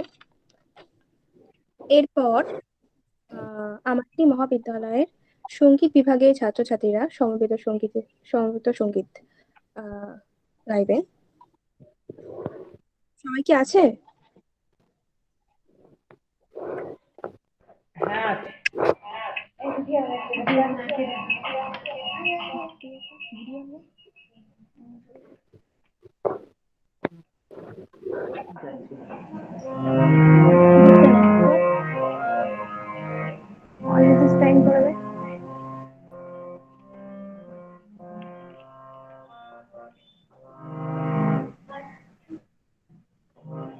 মা গো ভাবনা কেন, আমরা তোমার শান্তি প্রিয় শান্ত ছেলে, তবু শত্রু এলে অস্ত্র হাতে ধরতে জানি।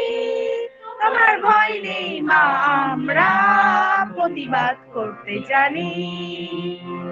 মা গো ভাবনা কেন, আমরা তোমার শান্তি প্রিয় শান্ত ছেলে, তবু শত্রু এলে অস্ত্র হাতে ধরতে জানি।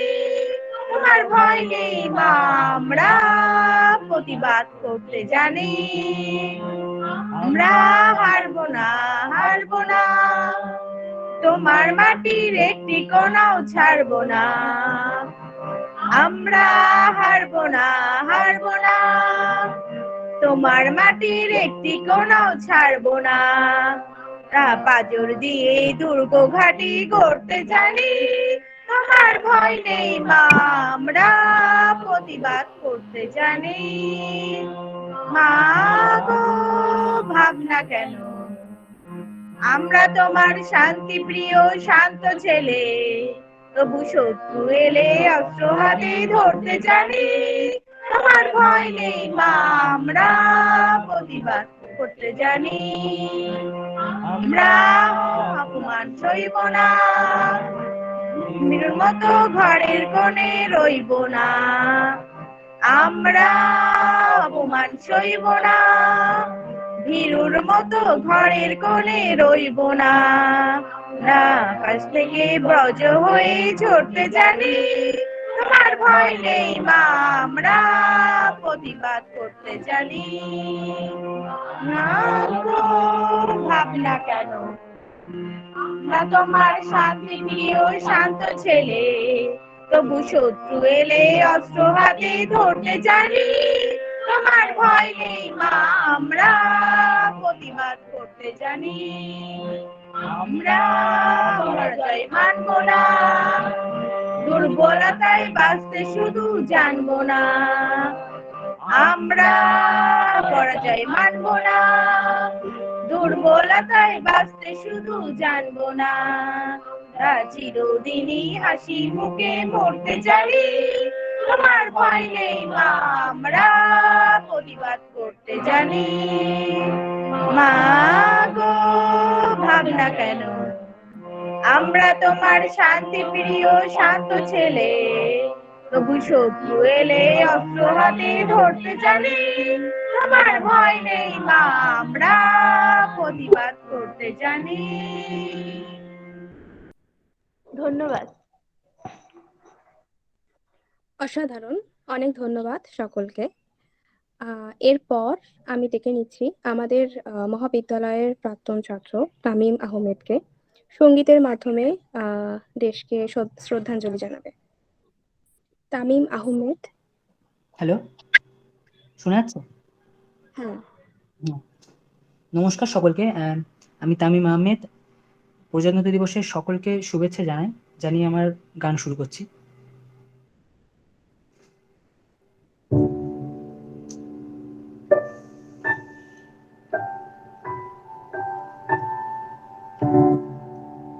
তামিম একটু ভিডিওটা অন কর না। Video ma'am? আচ্ছা, অসুবিধা আছে? তাহলে ঠিক আছে, না ঠিক আছে আমি অন করছি।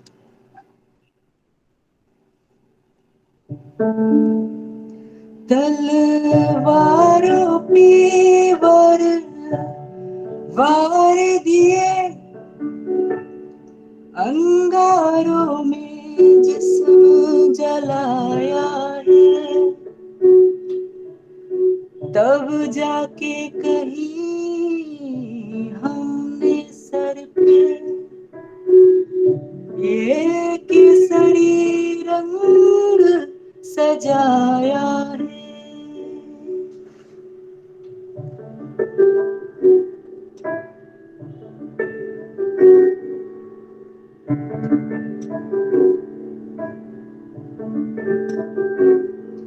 ऐ मेरी ज़मीं अफसोस नहीं जो तेरे लिए सौ दर्द सहे, महफूज रहे तेरी आना सदा, चाहे जान मेरी रहे न रहे। ऐ मेरी ज़मीं महबूब मेरी नस नस में तेरा इश्क बहे, फीका न पड़े कभी रंग तेरा जिस मुंह से निकल के खून कहे। तेरी मिट्टी में मिल जावा गुल बन के मैं खिल जावा, इतनी सी है दिल की आरज़ू। तेरी नदियों में बह जावा, तेरी खेतों में लहरावा, इतनी सी है दिल की आरज़ू।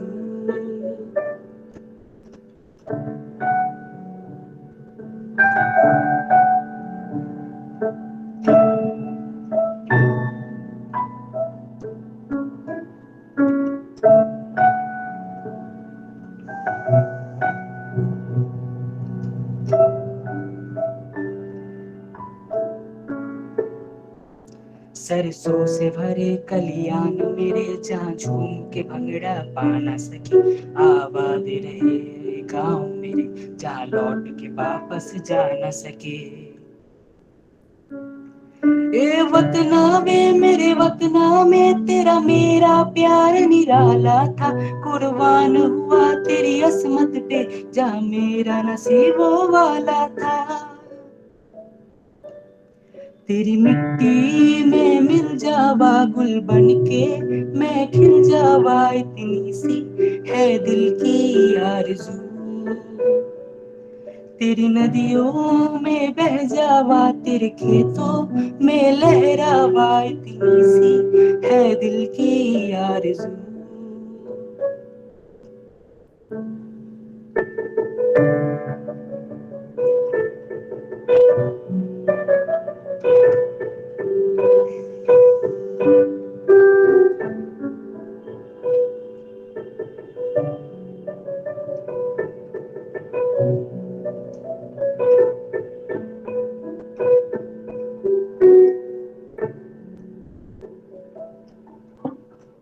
ধন্যবাদ সকলকে।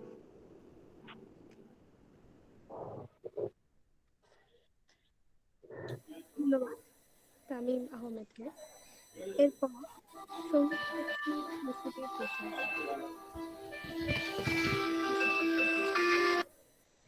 হ্যাঁ, আপনি কি বিজি? হ্যাঁ, আপনি কি ঢুকবেন? আমি ঢুকে যাই, ঢুকবো, আমি বলবো।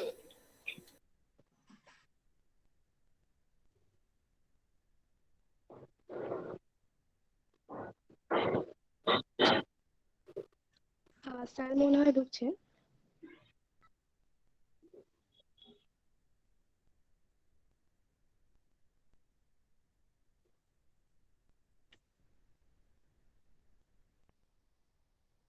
বিশ্বজিৎ বিশ্বাস কি আছেন? হ্যাঁ আছি।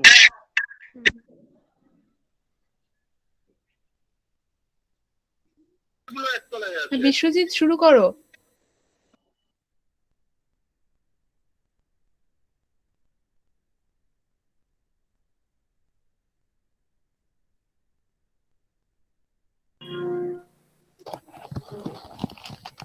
হ্যালো, বিশ্বজিৎ শুরু করো। ঠিক আছে। ভারত আমার ভারতবর্ষ, স্বদেশ আমার স্বপ্ন গো, তোমাতে আমরা লভিয়া জনম, ধন্য হয়েছি ধন্য গো।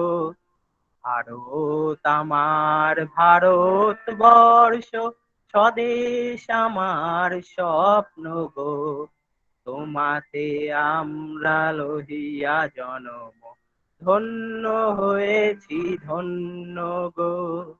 কিরীট ধারিণী তুষার সিংহে, সবুজে সাজানো তোমার দেশ, তোমার উপমা তুমি, তোমার উপমা তুমি, তোমার রূপের নাহি তো শেষ।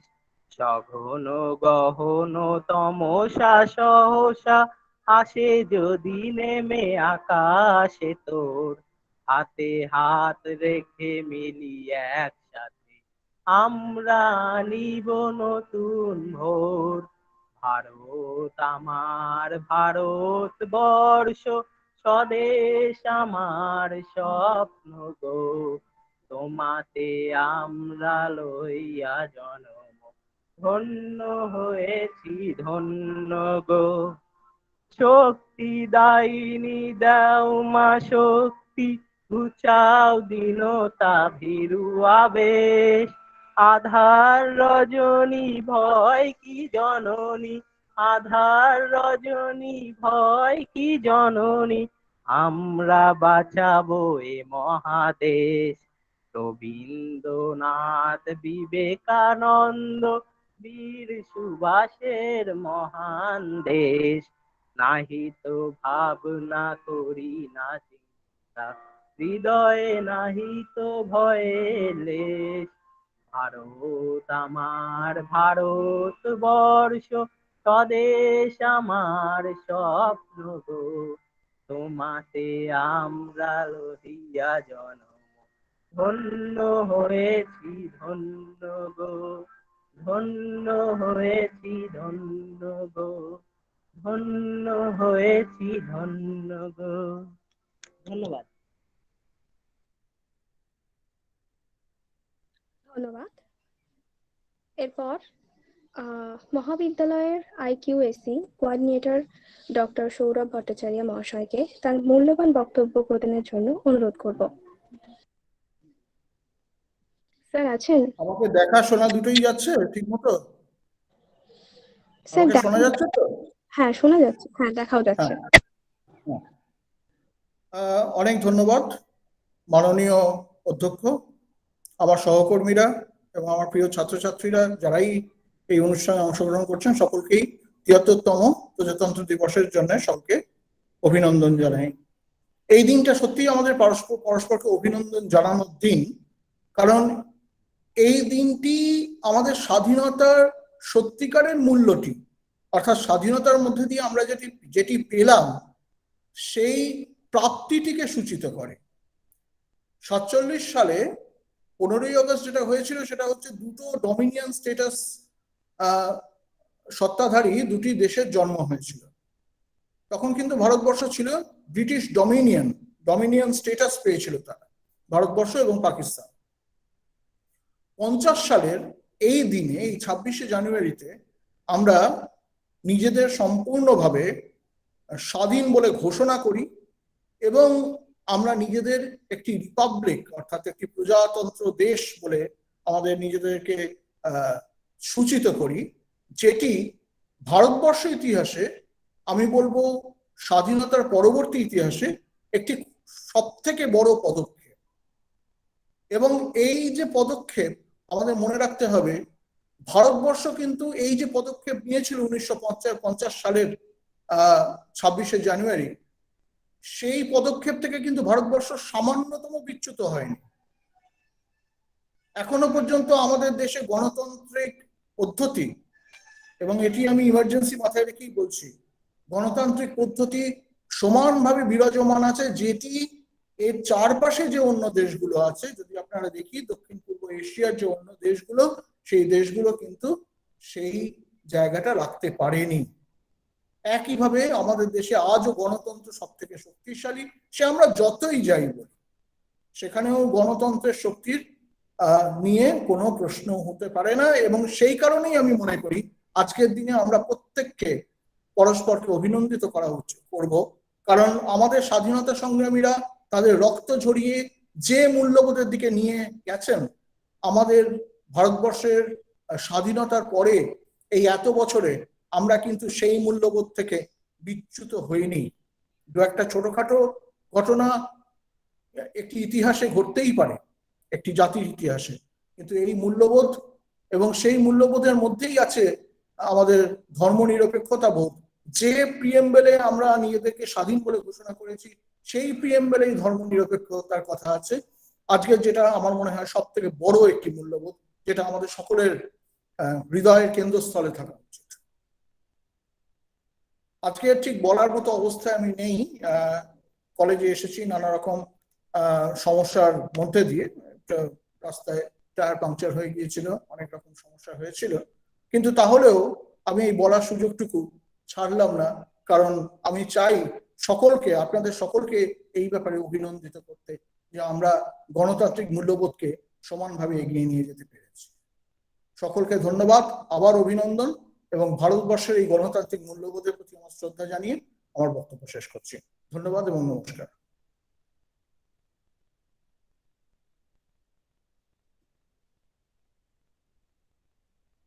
হ্যালো, অনেক ধন্যবাদ অনেক ধন্যবাদ স্যারকে। এরপর সমবেত সঙ্গীত পরিবেশনা করবেন আমাদেরই মহাবিদ্যালয়ের ছাত্রছাত্রীরা, সঙ্গীত বিভাগের ছাত্রছাত্রীরা। সকলে কি আছে?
অসংখ্য ধন্যবাদ। আরেকটি গানের অনুরোধ করছি, যে গানটা আজকের দিনে শুনতে বড়ই ইচ্ছে করছে, মা গো ভাবনা কেন। যদি সম্ভব হয় তোমরা একটু পরিবেশন করো। এই গানটা কিন্তু এক্ষুনি হলো, একটু আগে কোরাসে এই গানটা হয়ে গেল। ও আচ্ছা আচ্ছা, আমার ভুল হয়েছে একটু। হ্যাঁ হ্যাঁ, এই গানটা কোরাসে একটু আগে হয়ে গেছে। আচ্ছা আচ্ছা, তাহলে এরপরে বোধহয় আমরা জাতীয় সঙ্গীত ধন্যবাদ জ্ঞাপন করে হ্যাঁ জাতীয় সঙ্গীত। সঙ্গীত ঠিক আছে। Shreya, over to you. অনুষ্ঠানের প্রায় শেষ পর্যায়ে চলে এসেছি আমরা। প্রথমেই বলছি যে গানটা অসাধারণ ছিল। তারপর আমি ধন্যবাদ জ্ঞাপন করছি মহাবিদ্যালয়ের অধ্যক্ষ, অধ্যাপক, অধ্যাপিকা, শিক্ষাকর্মী এবং গ্রন্থকারিক এবং উপস্থিত সকল ছাত্রছাত্রী এবং প্রাক্তন ছাত্রছাত্রীদের। এবং এরপর একটি জাতীয় সঙ্গীত হয়ে আমাদের অনুষ্ঠান শেষ হবে। তো জাতীয় সঙ্গীতের জন্য যারা রয়েছে তাদেরকে ডাকছি আমি।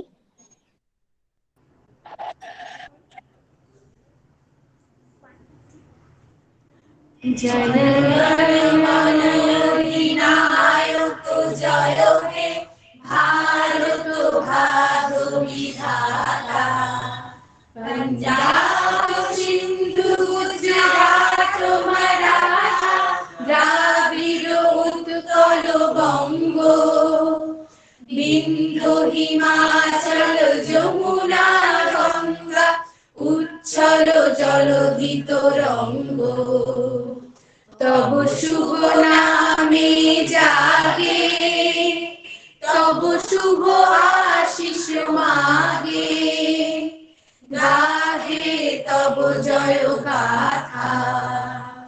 জনগণ মঙ্গল দায়ক জয় হে ভারত ভাগ্য বিধাতা, জয় হে জয় হে জয় হে জয় জয় জয় জয় হে।